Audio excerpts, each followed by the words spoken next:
आप राजनीति से जुड़े हुए हैं, आपने करी है अपने जीवन में, आप रहे हैं एक राजनीतिक पार्टी से। अब जो इसमें राजनीति हो रही है, जिन पार्टियों ने इसको लेकर हमेशा से कहा कि ये बिल आना चाहिए, मैं बात कांग्रेस की कर रहा हूँ, और एक जगह देखने को मिलता है कि कॉन्ट्रैक्ट फार्मिंग पंजाब में बहुत पहले से हो रही है, बहुत समय हो चुका है।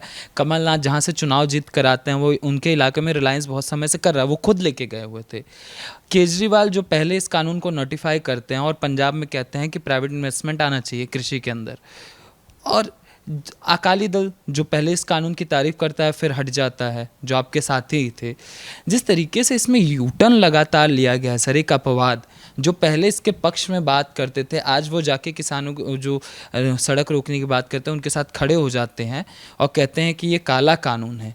ये जो यूटर्न चल रहा है और ये जो अपवाद है, आप राजनीतिक दृष्टि से किस तरीके से देखते हैं सर? मैंने कहा ना कि निहित स्वार्थ जो है, मार्क्स जिसको कहते थे वेस्टेड इंटरेस्ट, एक तो वो है वेस्टेड इंटरेस्ट, माने पॉलिटिकल वेस्टेड इंटरेस्ट, बिजनेस का वेस्टेड इंटरेस्ट, एडमिनिस्ट्रेटर का वेस्टेड इंटरेस्ट।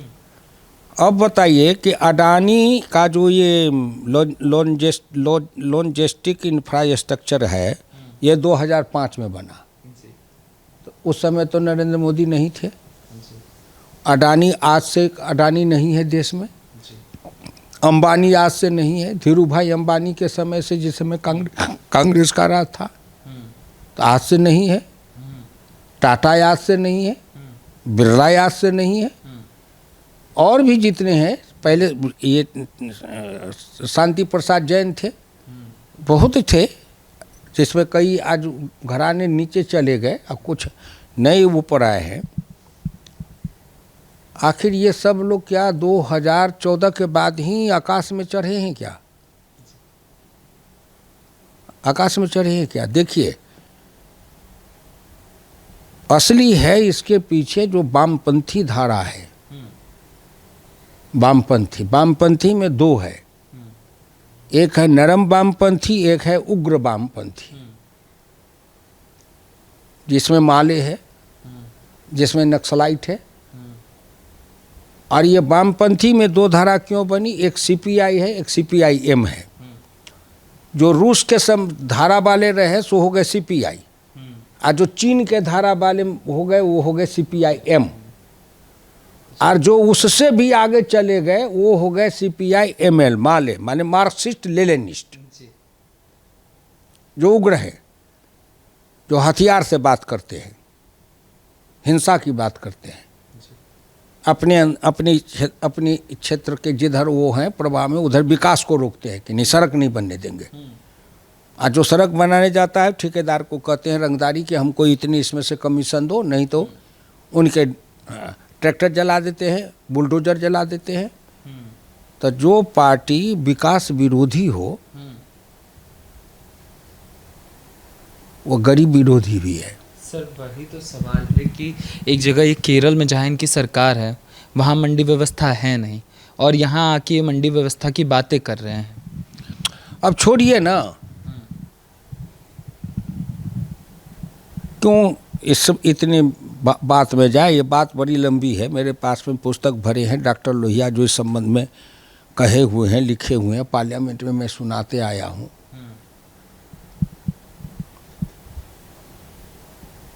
सबसे बड़ी बात है, एक राह है जो कहता है हम अपने राष्ट्र के हित में अपना सर्वस्व दे देंगे, और एक है जो कहता है हम अपने हित में ही राष्ट्र का हित समझते हैं।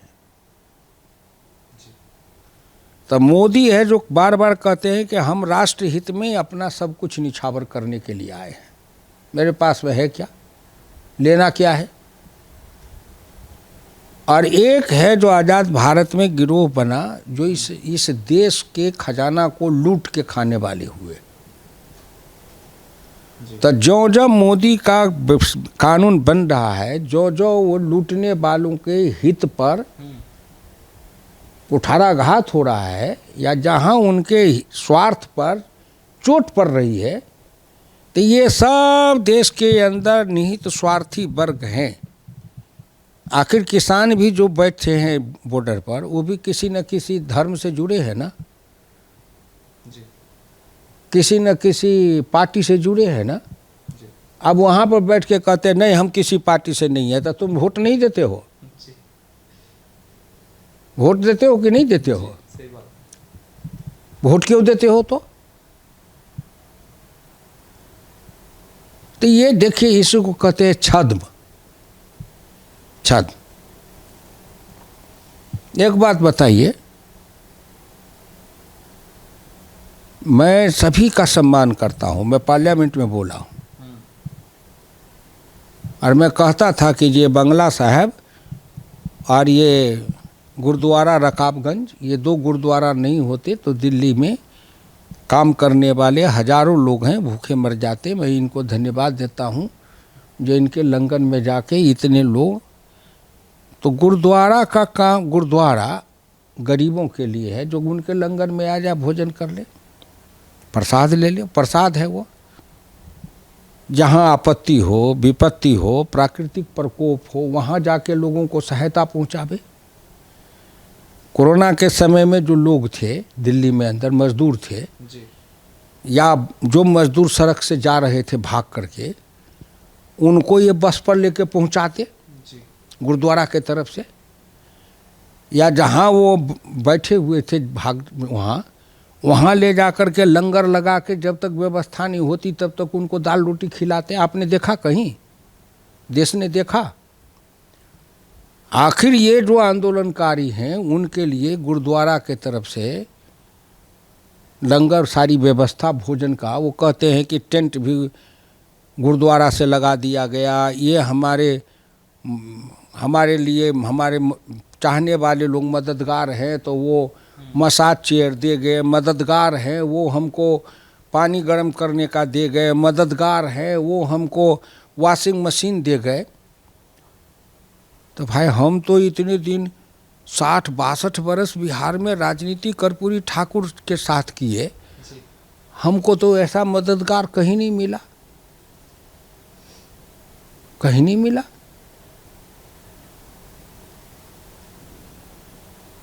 भाई कोई मददगार दे, आप तो उपयोग तो वही किसाने ने के नाम पर जो धरना दे रहे वही ना कर रहे हैं।